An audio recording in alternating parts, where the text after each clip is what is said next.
बिस्मिल्लाहिर्रहमानिर्रहीम। अस्सलाम वालेकुम। आई एम सुल्तान महमूद। हमारा आज का टॉपिक जो है वो है नॉर्मल डिस्ट्रीब्यूशन। फर्स्ट बुक के अंदर हमने जो लास्ट डिस्ट्रीब्यूशन की थी वो थी बायनोमियल डिस्ट्रीब्यूशन। प्रोबेबिलिटी डिस्ट्रीब्यूशंस का हम ये सिलसिला स्टार्ट करने लगे हैं जो कि कंटिन्यूस रैंडम वेरिएबल से रिलेट करेगा। तो normal distribution is a distribution of a continuous random variable. इसको कैसे हम देखते हैं, ये कहाँ पर अप्लाई होती है, इस सारे प्रोसीजर को हम आज स्टार्ट करेंगे। तो देखते हैं नॉर्मल डिस्ट्रीब्यूशन। डिस्ट्रीब्यूशन कोई भी हो स्टूडेंट्स, वो हमेशा रैंडम वेरिएबल से स्टार्ट होती है। रैंडम वेरिएबल डिस्क्रीट भी हो सकता है और रैंडम वेरिएबल जो है वो कंटिन्यूस भी हो सकता है। आपने फर्स्ट बुक के चैप्टर 8 में डिस्क्रीट रैंडम वेरिएबल के मुतल्लिक भी बात की और फिर कंटिन्यूस रैंडम वेरिएबल के मुतल्लिक भी बात की। डिस्क्रीट रैंडम वेरिएबल की भी आपने प्रोबेबिलिटी डिस्ट्रीब्यूशंस को देखा और कंटिन्यूस रैंडम वेरिएबल की प्रोबेबिलिटी डिस्ट्रीब्यूशंस को देखा। For the sake of example, फर्ज करें आपके पास, जब मैं डिस्क्रीट प्रोबेबिलिटी डिस्ट्रीब्यूशन की बात करता हूं, डिस्क्रीट रैंडम वेरिएबल की, तो मेरे जहन में बायनोमियल डिस्ट्रीब्यूशन आती है। बायनोमियल डिस्ट्रीब्यूशन जो है वो एक डिस्क्रीट रैंडम वेरिएबल की डिस्ट्रीब्यूशन है। बायनोमियल डिस्ट्रीब्यूशन का जो हमने लास्ट टाइम जो पिछली बुक के अंदर हमने फार्मूला लिखा वो कुछ इस तरह से था।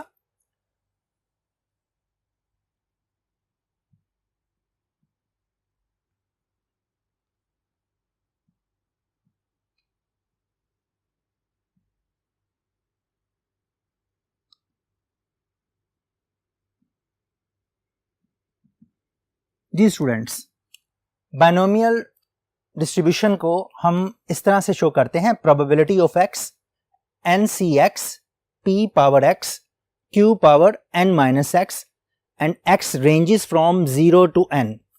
एक्स जो है ये आपके बायनोमियल प्रोसेस का सक्सेस को शो करता है कि आपने जो बायनोमियल एक्सपेरिमेंट किया है उसमें कितनी सक्सेसेस आपके सामने आती हैं। ऑब्वियसली बायनोमियल एक्सपेरिमेंट जो है वो एक सर्टन प्रॉपर्टीज पे मुश्तमिल होता है, जिसमें हमने ये देखा कि उसमें प्रोबेबिलिटी सेम होनी चाहिए throughout the experiment, trial to trial. हर ट्रायल में प्रोबेबिलिटी ऑफ सक्सेस जो है वो सेम होनी चाहिए। दूसरी प्रॉपर्टी बायनोमियल एक्सपेरिमेंट की हमने ये ऑब्जर्व की थी कि नंबर ऑफ ट्रायल्स फिक्स हों। तीसरी प्रॉपर्टी हमने बायनोमियल एक्सपेरिमेंट में ये देखा था कि आपके पास हर ट्रायल का जो रिजल्ट निकलेगा या तो वो रिजल्ट फेलियर में काउंट होगा या फिर वो रिजल्ट सक्सेस होगा आपका। और चौथा हमने ये देखा था कि ट्रायल्स जो होते हैं वो इंडिपेंडेंट होते हैं। इन ट्रायल्स को मद्देनजर रखकर, इस एक्सपेरिमेंट को मद्देनजर रखकर हमारा एक्स रैंडम वेरिएबल जनरेट होता है और वो रैंडम वेरिएबल जो है वो बायनोमियल प्रोबेबिलिटी डिस्ट्रीब्यूशन को फॉलो करता है। ये है हमारा बायनोमियल फंक्शन, प्रोबेबिलिटी फंक्शन। ये एक ऐसा फंक्शन है कि अगर हम इसमें रैंडम वेरिएबल की वैल्यूज को प्लग इन करें तो हमारे पास प्रोबेबिलिटीज निकलती आएंगी डिफरेंट सक्सेसेस की। मसलन मैं अगर x की जगह पर 0 रखता हूं तो मेरे पास 0 सक्सेस की प्रोबेबिलिटी निकल आएगी। x की जगह पर 1 रखूंगा तो 1 2 3, इस तरह से आपके पास प्रोबेबिलिटीज निकलती हैं। हमें यह भी बात जहन में रखनी है कि बायनोमियल प्रोबेबिलिटी डिस्ट्रीब्यूशन की बात करते हुए हमारे पास दो पैरामीटर्स होते हैं। उसके लिए कौन कौन से पैरामीटर्स थे?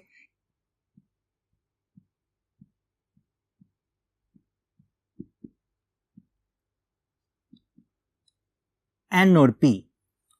ये दो पैरामीटर्स थे बायनोमियल प्रोबेबिलिटी डिस्ट्रीब्यूशन के।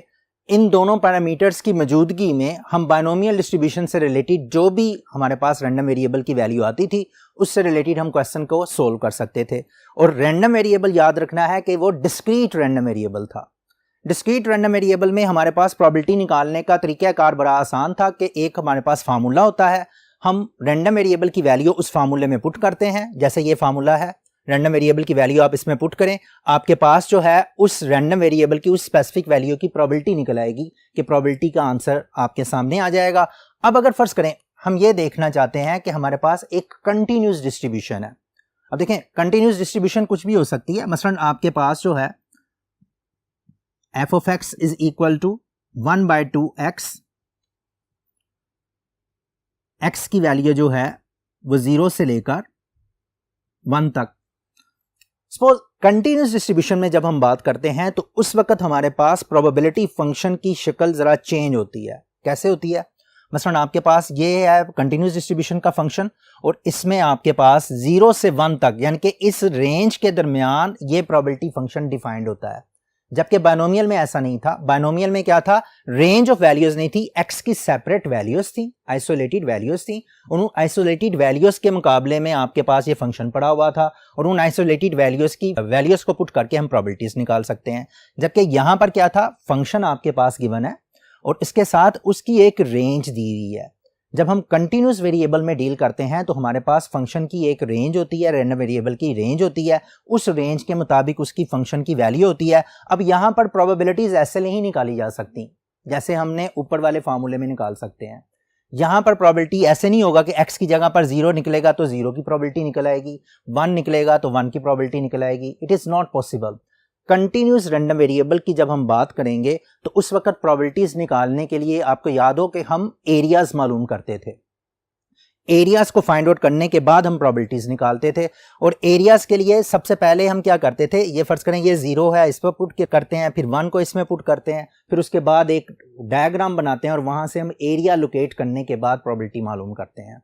बुनियादी तौर पर जब हम कंटिन्यूस रैंडम वेरिएबल की बात करते हैं तो कंटिन्यूस रैंडम वेरिएबल के साथ जो प्रोबेबिलिटी फंक्शन अटैच होता है उसको हम प्रोबेबिलिटी डेंसिटी फंक्शन कहते हैं।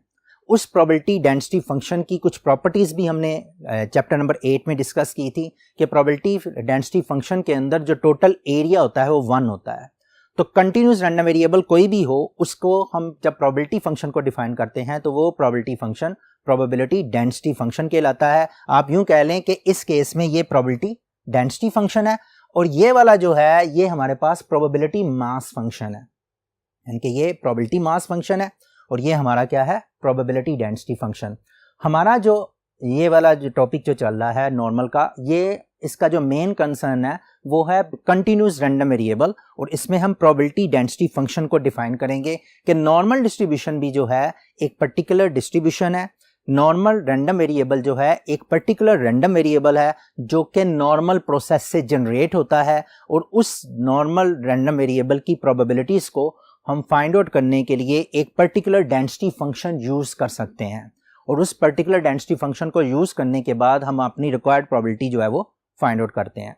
अब देखें आपके पास जो है ये मैंने दो डिस्ट्रीब्यूशंस रखी हैं, एक डिस्क्रीट है और एक कंटिन्यूस है। डिस्क्रीट में मैंने आपको बताया इंडिविजुअल वैल्यूज अलग-अलग होंगी, जबकि कंटिन्यूस में आपको इंटरवल की शक्ल में वैल्यूज दी जाएंगी। इसकी प्रोबेबिलिटी निकालने का तरीका क्या है, वैल्यूज को पुट करें, प्रोबेबिलिटीज आपके सामने फार्मूले में। लेकिन इसकी प्रोबेबिलिटी निकालने का तरीकाकार ये नहीं है। इसकी प्रोबेबिलिटी निकालने के लिए आपको एरियाज को लोकेट करना पड़ता है और एरियाज अगर आपके पास मौजूद हो इजीली जो है वो उसकी प्रोबेबिलिटी फाइंड आउट कर सकते हैं। हमारे पास जो है for the sake of understanding, चूंकि हम नॉर्मल डिस्ट्रीब्यूशन को आप कर रहे हैं, जैसे ये बायनोमियल डिस्ट्रीब्यूशन है, अब मैं आ रहा हूं कि नॉर्मल डिस्ट्रीब्यूशन का भी हमारे पास एक प्रोबेबिलिटी डेंसिटी फंक्शन होता है। और नॉर्मल डिस्ट्रीब्यूशन का प्रोबेबिलिटी डेंसिटी फंक्शन क्या है, वो इस तरह से आता है जी, आपके पास F of X is equal to, इसको मैं फॉर नॉर्मल डिस्ट्रीब्यूशन लिख रहा हूं,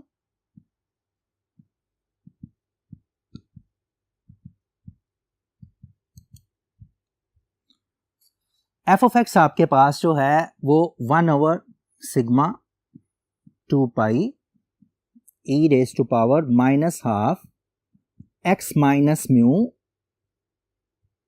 स्क्वायर, और x की जो रेंज है that is -infinity to +infinity.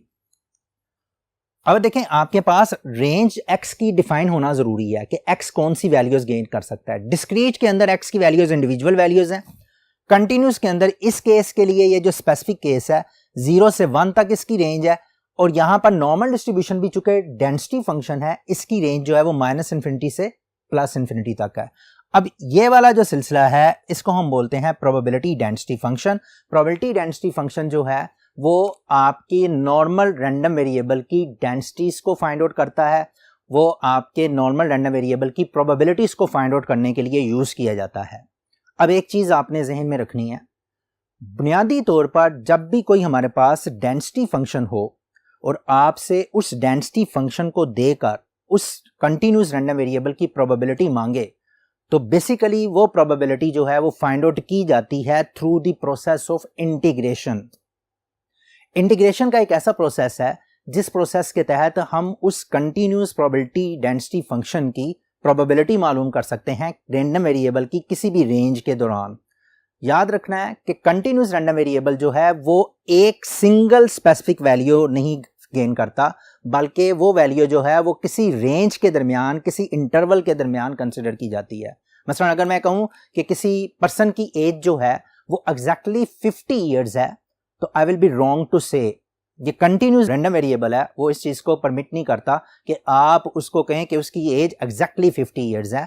You can say कि उसकी एज जो है 50 टू 51 के राउंड अबाउट है, 50 एंड 50 के हाफ राउंड अबाउट है, 49 टू 50 के राउंड अबाउट है, क्योंकि एग्जैक्ट वैल्यू गेन करना जो है 50 ईयर्स की वो इम्पॉसिबल है न्यूमेरिकली भी। मसलन अगर मेरी एज जो है फॉर 48 ईयर्स है, तो 48 ईयर्स अगर मेरी एज कहते मैं आपसे कहूं कि मेरी एज 48 ईयर्स है, तो 48 ईयर्स कहते हुए भी वो एज जो है वो बढ़ जाएगी, क्योंकि वो कंटिन्यू प्रोसेस के तहत चल रही है। सो किसी एक जगह पर आप कंटिन्यूस रैंडम वेरिएबल के केस में किसी एक जगह पर नहीं टिकते।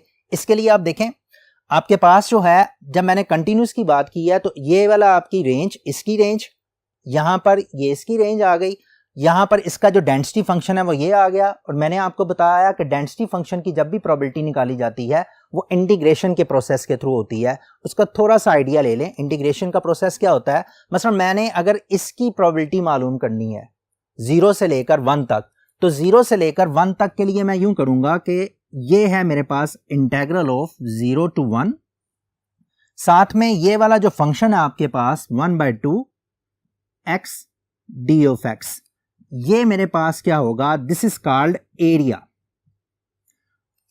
सो जब कंटिन्यूस डिस्ट्रीब्यूशन की बात होती है तो हम प्रोबेबिलिटीज को in terms of area calculate करते हैं। वो एरियाज कैसे कैलकुलेट किए जाते हैं, किसी भी दो वैल्यूज के दरमियान जो इंटरवल आपके पास दिया हुआ है, आप उस इंटरवल के दरमियान उस वैल्यू को आप इंटीग्रेट कर लें, तो आपका आंसर जो है वो आपको उस पर्टिकुलर वैल्यू के दरमियान आपका वो जो एरिया दे देगा, वही एरिया जो है वो आपकी रिक्वायर्ड प्रोबेबिलिटी होती है। सो नॉर्मल डिस्ट्रीब्यूशन का एरिया मालूम करने के लिए या नॉर्मल डिस्ट्रीब्यूशन की प्रोबेबिलिटी मालूम करने के लिए भी हम कुछ टेबल यूज करते हैं, वो हम आगे चलकर अगले लेक्चर्स के अंदर उन टेबल्स को भी मैं इंट्रोड्यूस करवाऊंगा। फॉर द टाइम बीइंग आपने जो बात जहन में रखनी है कि नॉर्मल डिस्ट्रीब्यूशन जो है ये एक कंटिन्यूस प्रोबेबिलिटी डिस्ट्रीब्यूशन है, और नॉर्मल डिस्ट्रीब्यूशन के अंदर आपके पास जो है उसका भी एक पर्टिकुलर डेंसिटी फंक्शन होता है। उस पर्टिकुलर डेंसिटी फंक्शन को हम यूज कर सकते हैं प्रोबेबिलिटीज को फाइंड आउट करने के लिए। वो डेंसिटी फंक्शन प्रोबेबिलिटीज को फाइंड आउट करने के लिए कैसे यूज किया जाता है कि हम उसको इंटीग्रेट करके उसके बाद हम अपने एक रिक्वायर्ड इंटरवल में वो वैल्यूज जो हैं उनकी प्रोबेबिलिटीज जो हैं वो फाइंड आउट कर सकते हैं। अब हम आते हैं अपने यहाँ पर, ये फर्ज करें ये आपके x minus mu over sigma है। अगर मैं इसका टोटल एरिया मालूम करना चाहूं इसके लिए, तो मेरा एरिया टोटल इस तरह से निकल आएगा। इस केस में नॉर्मल डिस्ट्रीब्यूशन के केस में एरिया आ जाएगा -∞ से +∞, और साथ में ये वाला फंक्शन जो है 1/σ 2 पाई e⁻⁻½ x minus mu over sigma का स्क्वायर, और साथ में ये वाला जो है dx, यानी कि इसको इंटीग्रेट करना it's very tough time, it will give very tough time कि आप इसको इंटीग्रेट करें।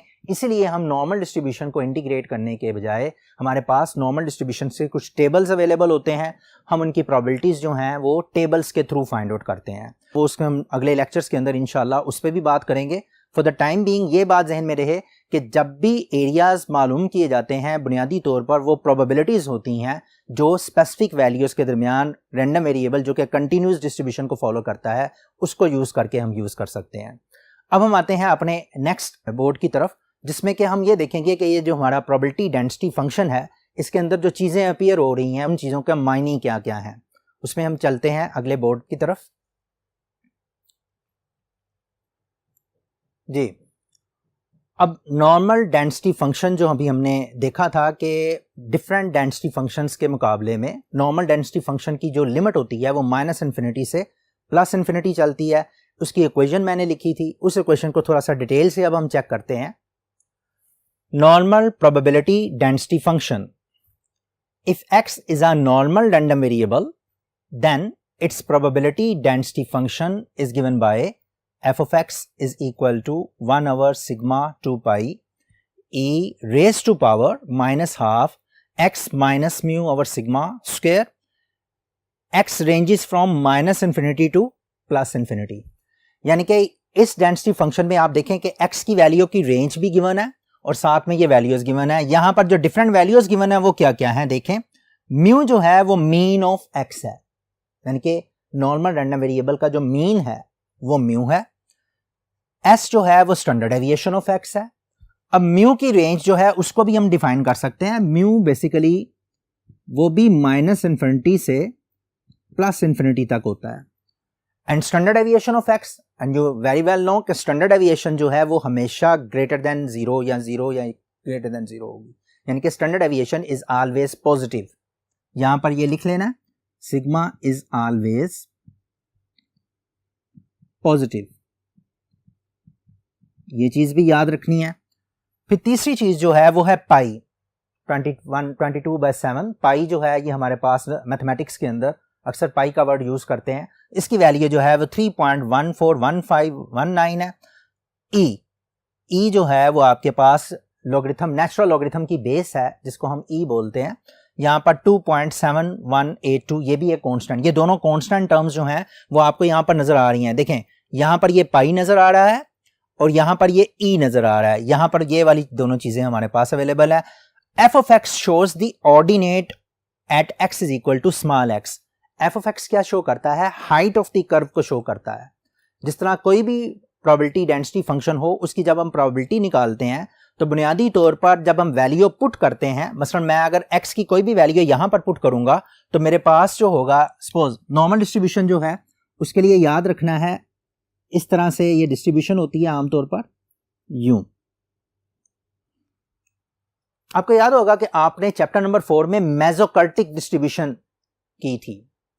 उस मेसोकर्टिक डिस्ट्रीब्यूशन को हम नॉर्मल डिस्ट्रीब्यूशन भी बोलते थे। कार्टेसिस वाला चैप्टर था, मेजर्स ऑफ डिस्पर्शन वाला चैप्टर, जिसमें मेसोकर्टिक डिस्ट्रीब्यूशन एक प्लेटिकर्टिक थी, एक लेप्टोकर्टिक थी, एक मेसोकर्टिक थी। आपने वहां पर यह ऑब्जर्व किया था कि when β2 is equal to 3 then the distribution is mesokurtic and the other name of the mesokurtic distribution is normal distribution। ये बुनियादी तौर पर जो मैंने कर्व बनाई है ये मेसोकर्टिक डिस्ट्रीब्यूशन की कर्व है, या इसे आप नॉर्मल डिस्ट्रीब्यूशन की कर्व भी कह सकते हैं। तो यहां पर ये कर्व बनती कैसे है? बुनियादी तौर पर होता ये है कि यहां पर x की वैल्यूज चलती हैं, ये वाली x की values along x axis, y axis के अलोंग बुनियादी तौर पर f ऑफ x की वैल्यूज चलती हैं। अब f ऑफ x क्या है? f ऑफ x ये वाली वैल्यूज है। आप x की डिफरेंट वैल्यूज यहां पर पुट करते जाएं। अगर आपको म्यू का और सिग्मा का पता है, यानी कि मीन का और स्टैंडर्ड डेविएशन का अगर आपके पास मौजूद है, आपके पास दोनों वैल्यूज, और तो आप x की डिफरेंट वैल्यूज पुट करते जाएं, आपके पास f ऑफ x की डिफरेंट वैल्यूज निकलती आएंगी। और जब आप वैल्यूज को प्लॉट करेंगे तो आपकी कर्व जो है वो इस तरह से बनेगी। तो ये वाली प्लॉटिंग कर्व जो है, फर्ज करें x की कोई भी स्पेसिफिक वैल्यू आप लें, उस स्पेसिफिक वैल्यू के अगेंस्ट जो है ये एक वैल्यू आ जाएगी, यानी कि ये एक लाइन लगा सकते हैं। x की कोई भी दूसरी वैल्यू लें, उसमें ये एक लाइन लगा सकते हैं। अब इन दोनों लाइनों के दरमियान जितना भी एरिया होगा वो इन दोनों पॉइंट्स के दरमियान प्रोबेबिलिटी दे देगा। और ये वाली जो दो लाइनें आपने निकाली हैं, ये दोनों, इन दोनों को हम ऑर्डिनेट्स बोलते हैं, यानी कि हाइट्स का आपको पता चल जाएगा। जब आप इस x की हाइट मालूम करना चाहते हैं तो ये निकल आएगी, इस x की हाइट ये निकलेगी, और x की हाइट के लिए ये वाला फार्मूला जो है वो यूज किया जाता है।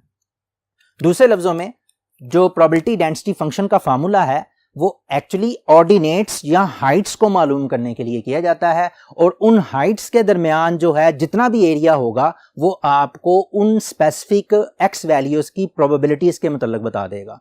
यानी कि उन हाइट्स के दरमियान जितना भी एरिया कवर होगा वो उन दो x वैल्यूज के दरमियान प्रोबेबिलिटीज को कंसीडर करेगा। हम इसको आगे डिटेल से जाकर भी करेंगे। फॉर द टाइम बीइंग यहां पर चूंकि ऑर्डिनेट का वर्ड आया था इसलिए मैंने आपको बता दिया कि ऑर्डिनेट बुनियादी तौर पर किसी एक पॉइंट के ऊपर हाइट ऑफ द कर्व को शो करता है। वो हाइट ऑफ द कर्व क्या है? x की इस वैल्यू के लिए हाइट इतनी है, x की दूसरी वैल्यू के लिए हाइट इतनी है। तो ये आपके दोनों जो हैं ये ऑर्डिनेट्स कहलाएंगे। इन ऑर्डिनेट्स के दरमियान जो डॉट्स मैंने लगाए हैं ये सारा एरिया अगर आप मालूम कर लेंगे तो इन दोनों की प्रोबेबिलिटी निकल आएगी, इन दोनों के दरमियान प्रोबेबिलिटी है। यहां पर थी f of x shows the ordinate at x is equal to x। f of x जो है वो ऑर्डिनेट को शो करता है। यहां पर दो चीजें जो है वो नोट करनी है आपने इस केस में। एक तो ये है कि normal distribution has two parameters, namely mu and sigma. जैसे बायनोमियल डिस्ट्रीब्यूशन के दो पैरामीटर्स हैं n और p, नॉर्मल डिस्ट्रीब्यूशन के दो पैरामीटर्स हैं वो हैं mu and sigma. Mu is the population mean and sigma is the standard deviation. So mean और स्टैंडर्ड डेविएशन अगर अवेलेबल हो नॉर्मल डिस्ट्रीब्यूशन के, तो ये दोनों के दोनों क्या कहलाते हैं, पैरामीटर्स कहलाते हैं। समटाइम्स नॉर्मल डिस्ट्रीब्यूशन को इस तरह से लिखा जाता है नोट नंबर 2 में, if x is normally distributed with mean mu and variance sigma square, then we may write x, ये आपके पास टिल्डा इसे बोलते हैं, normally distributed with mean mu and sigma square. पढ़ते से ऐसे हैं, x is normally distributed with mean mu and variance sigma square.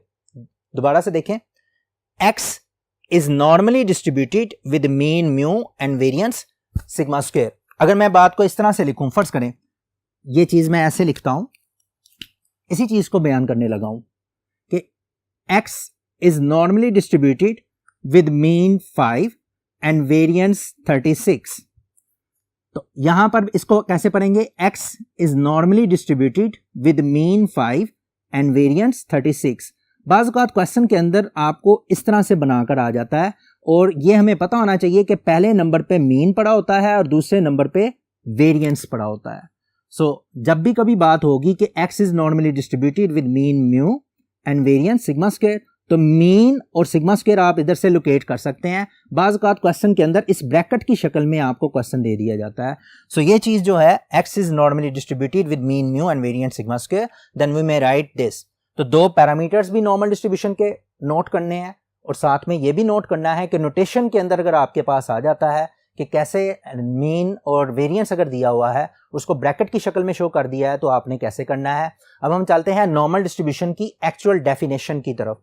अभी तक हमने जो काम किया है वो ये किया है कि नॉर्मल डिस्ट्रीब्यूशन जो है वो एक कंटिन्यूस रैंडम वेरिएबल की डिस्ट्रीब्यूशन है। नॉर्मल डिस्ट्रीब्यूशन जो है वो एक बेल शेप डिस्ट्रीब्यूशन है। याद रखिएगा, जैसे मैंने यहां पर ये बताया, ये बेल शेप है कि जिस तरह से आपकी वो मंदिरों में जो बेल लगी होती है, अगर आपको नोट हो, तो ये बेल शेप डिस्ट्रीब्यूशन है। और इस बेल शेप डिस्ट्रीब्यूशन का ये फर्ज कर लें, ये इसका मिडल है, this is the middle of the distribution, और फिर मिडल से इधर और मिडल से इधर वैल्यूज चलती हैं, और इक्वल डिस्टेंसेस के ऊपर ये वैल्यूज चलती हैं। ये चीज जो है, इसको अब हम आगे चलकर अब डिफाइन करेंगे कि नॉर्मल डिस्ट्रीब्यूशन जो है उसकी एक्चुअल डेफिनेशन क्या है।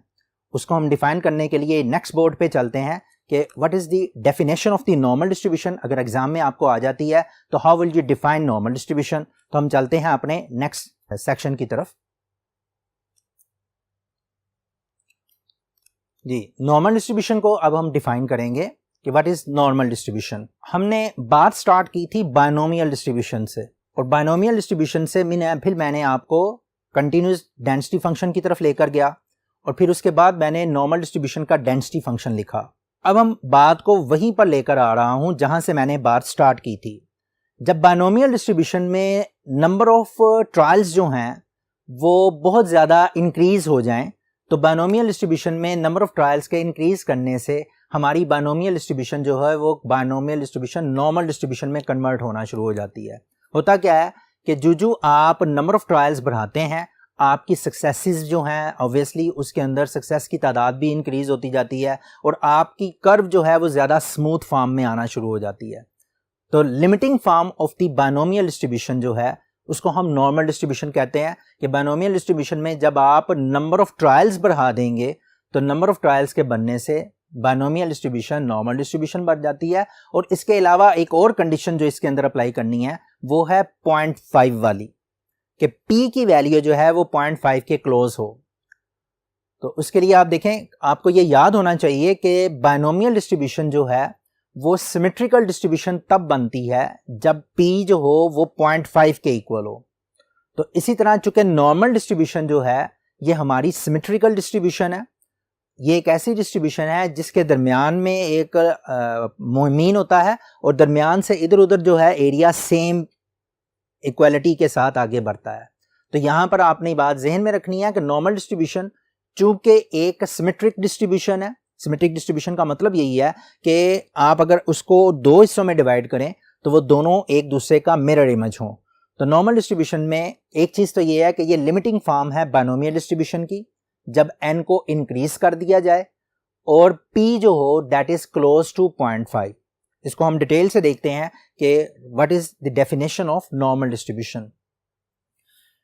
डेफिनेशन ऑफ नॉर्मल डिस्ट्रीब्यूशन क्या है? Normal distribution is limiting form of binomial distribution when n tends to infinity, यानी कि n जो है वो इनफाइनाइट होता जाए, बढ़ता चला जाए, and p is close to 0.5 और p की वैल्यू 0.5 के क्लोज हो जाए, such that np is greater than equal to 5 and np into 1 minus p is greater than equal to 5, यानी कि n और p को मल्टीप्लाई करें तब भी आंसर आपका 5 से बड़ा निकले या 5 के इक्वल निकले, और अगर np और 1 माइनस p का मतलब q ही है, np q का ये आंसर जो है वो 5 से बड़ा निकले, तो तब हम ये कहेंगे कि हमारे पास जो बायनोमियल डिस्ट्रीब्यूशन वाला क्वेश्चन है हम उसको नॉर्मल डिस्ट्रीब्यूशन वाले क्वेश्चन के थ्रू सोल्व कर सकते हैं, यानी कि मेथडोलॉजी हम उसमें नॉर्मल की यूज कर सकते हैं। बायनोमियल डिस्ट्रीब्यूशन जो है वो आमतौर पर n इज इक्वल टू 20 के लिए यूज की जाती है, यानी कि अगर आपके पास नंबर ऑफ ट्रायल्स 20 तक हैं तो it is quite easy to use binomial distribution, उसके रिजल्ट्स अच्छे मिलेंगे। लेकिन जो ही n की वैल्यू बढ़ती है तो बायनोमियल डिस्ट्रीब्यूशन जो है वो नॉर्मल डिस्ट्रीब्यूशन को फॉलो करना शुरू कर देती है। सो जब भी कोई क्वेश्चन बायनोमियल डिस्ट्रीब्यूशन का हो लेकिन उसमें आपके पास n की वैल्यू 20 से बढ़ जाए, 30 के नज़दीक हो जाए, 40 तक चली जाए, तो उस वक्त हम उस क्वेश्चन को नॉर्मल के तरीके से कर सकते हैं। That is why it is the limiting form of the binomial distribution. एक चीज तो ये ज़हन में रखनी है। दूसरी चीज जो इसकी डेफिनेशन में आपके पास है वो ये है, it is a symmetric distribution. अभी मैं बता के हटाऊं कि ये सिमेट्रिक डिस्ट्रीब्यूशन है, एक ऐसी डिस्ट्रीब्यूशन कि जिसको अगर दो हिस्सों में इसकी कर्व को डिवाइड करें तो वो एक दूसरे का मिरर इमेज बनाए, where most of the observed values clustered around a central peak, जहां पर ज्यादातर वैल्यूज जो हैं वो सेंट्रल के दरमियान आए। अब सेंटर के दरमियान कौन कौन सी वैल्यूज होती हैं? नॉर्मल डिस्ट्रीब्यूशन में आपके पास यूं समझ लें कि हाइट्स की डिस्ट्रीब्यूशन जो है वो एक नॉर्मल डिस्ट्रीब्यूशन है। ज्यादातर हाइट्स जो हैं वो 5 फीट से 6 फीट के दरमियान होती हैं, 5 फीट से 6 फीट के दरमियान होती हैं मोस्टली लोगों की हाइट्स, और जहां पर बहुत कम लोग होते हैं जो कि 4 फीट से कम हो और जो 6.5 से ज्यादा हो। तो बहुत कम लोग जो हैं वो एवरेज से दूर फॉल करते हैं, ज्यादातर लोग जो हैं वो एवरेज की तरफ आते हैं। दैट्स वाई हम ये कहते हैं कि हाइट्स की डिस्ट्रीब्यूशन जो है वो एक नॉर्मल डिस्ट्रीब्यूशन है। So most of the values clustered around the average, ज्यादातर नॉर्मल डिस्ट्रीब्यूशन में जो वैल्यूज हैं वो एवरेज की तरफ आती हैं। इसी तरह वेट्स की डिस्ट्रीब्यूशन, एजिस की डिस्ट्रीब्यूशन, ये सारे जो नेचुरल फिनोमिना है, मोस्टली मेजरमेंट्स की डिस्ट्रीब्यूशन, ये हमारे मेजरमेंट एरर की डिस्ट्रीब्यूशन, ये सारी की सारी क्या है? ये नॉर्मल डिस्ट्रीब्यूशन को फॉलो करने वाले प्रोसेसेस हैं जिसमें कि हमारा नॉर्मल रैंडम वेरिएबल जो है वो इवॉल्व होता है। तो ज्यादातर वैल्यूज जो इसकी वैल्यूज हैं वो क्लस्टर करती हैं मीन के अराउंड, एवरेज के around. It is a symmetric distribution where most of the observed values clustered around the central peak. Central peak से मुराद ये है कि एक ही पॉइंट के ऊपर इसका पीक होता है, वो भी हम देखते हैं। फर्ज करें आपके पास ये एक नॉर्मल डिस्ट्रीब्यूशन है, ये वाला,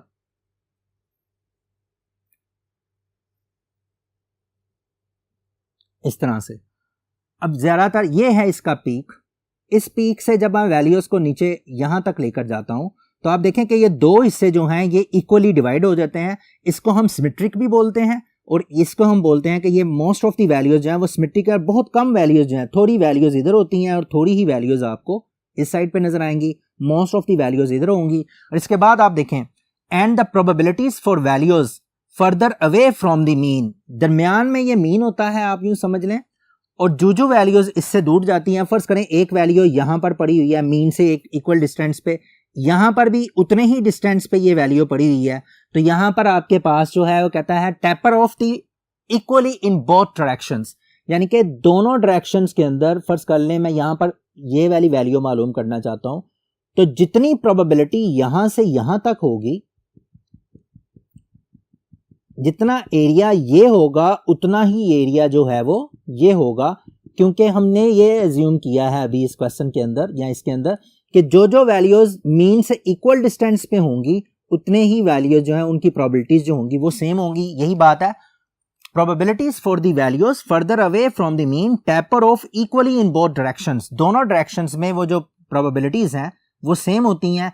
इसको हम ऐसी डिस्ट्रीब्यूशन जो है वो आपकी नॉर्मल डिस्ट्रीब्यूशन कहलाती है कि जिसमें आपके पास एक सिंगल पीक के दरमियान हो, मोस्टली वैल्यूज क्लस्टर करती हैं उस पीक के राउंड अबाउट, और जब हम पीक से या मीन वैल्यू से उधर जाना शुरू कर देते हैं तो इक्वल डिस्टेंसेस के ऊपर मीन से और उस डिस्टेंस का जो प्रोबेबिलिटीज़ हैं वो सेम रहती हैं।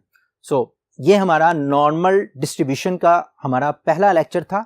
इसको मैं थोड़ा सा दोबारा से वाइंड अप कर रहा हूँ और दोबारा से इसका रिव्यू दे रहा हूँ। सबसे पहले तो आपने ये याद रखना है कि नॉर्मल डिस्ट्रीब्यूशन जो है ये एक कंटिन्यूस रैंडम वेरिएबल की डिस्ट्रीब्यूशन है। ठीक हो गया। दूसरी चीज आपने ये याद रखनी है कि नॉर्मल डिस्ट्रीब्यूशन का एक डेंसिटी फंक्शन होता है। तीसरी चीज आपने ये याद रखनी है कि उस डेंसिटी फंक्शन के अंदर दो पैरामीटर्स होते हैं, जिन दो पैरामीटर्स को हम म्यू और सिग्मा कहते हैं। चौथी चीज ये याद रखनी है कि नॉर्मल डिस्ट्रीब्यूशन एक सिमेट्रिक डिस्ट्रीब्यूशन है और इसमें मोस्टली जो वैल्यूज हैं वो ज़्यादातर सेंटर के राउंड अबाउट होती हैं और बहुत कम वैल्यूज जो हैं वो साइडों पे होती हैं। फिर एक लास्ट चीज़ जो याद रखनी है कि अगर बाइनोमियल डिस्ट्रीब्यूशन में नंबर ऑफ ट्रायल्स को बढ़ा दिया जाए इन्फिनिटली और p को 0.5 के नज़दीक रखा जाए तो बाइनोमियल डिस्ट्रीब्यूशन जो है वो नॉर्मल डिस्ट्रीब्यूशन में कन्वर्ट हो जाती है। So normal distribution is actually the limiting form of the binomial distribution. आज के लेक्चर के अंदर इतनी चीज़ें आपने याद रखनी है। इसके बाद नेक्स्ट लेक्चर के अंदर हम इस बात को आगे लेकर चलेंगे। तब तक अपना ख्याल रखिएगा। अल्लाह हाफिज़।